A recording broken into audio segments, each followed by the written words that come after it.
L'actu autrement, c'est mieux et tellement bien dans la chronique de Sébastien. On va commencer cette rubrique comme bien souvent, malheureusement, avec une triste nouvelle qui vous a certainement tous bouleversés.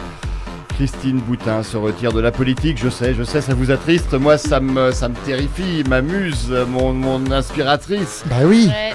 Quelle catastrophe. Enfin bon, mieux vaut tard que jamais, dit-on. Mais là, sur ce coup-là, Christine, si tu nous écoutes, et je sais qu'elle nous écoute assez souvent, en tant que bonne catholique, tu devrais savoir que lorsque l'on pratique la méthode du retrait, c'est avant de faire une connerie qu'on se retire.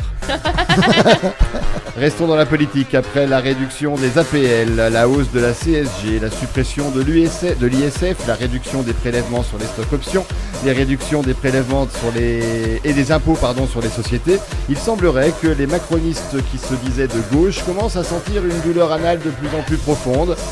On vient de comprendre d'où vient la pénurie de beurre. Oh.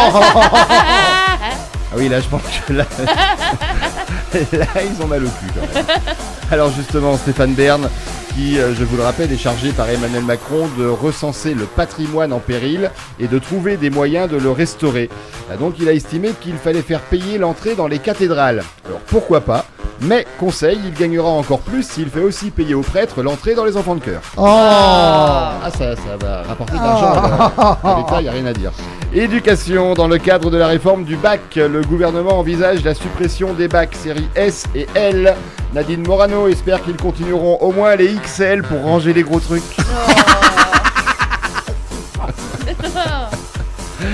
Société, plusieurs centaines de réfugiés évacués d'un camp à Metz ce mercredi. Les habitants de Metz aimeraient bien savoir quand est-ce que ce sera leur tour. Cette semaine, du 13 au 19 novembre, c'est la semaine pour l'emploi des personnes handicapées.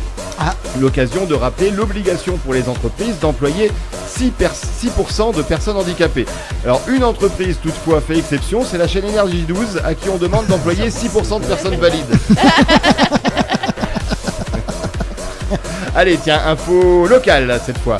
Pour aider les voyageurs à patienter, la SNCF a eu la bonne idée d'installer un distributeur d'histoire dans le hall de la gare de La Roche-sur-Yon.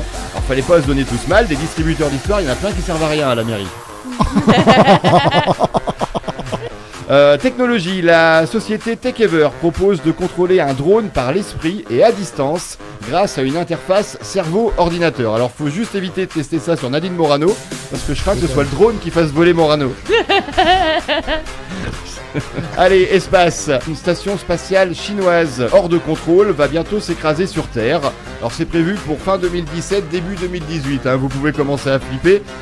Rassurez-vous tout de même parce qu'il paraît que les Chinois ont des toutes petites stations orbitales.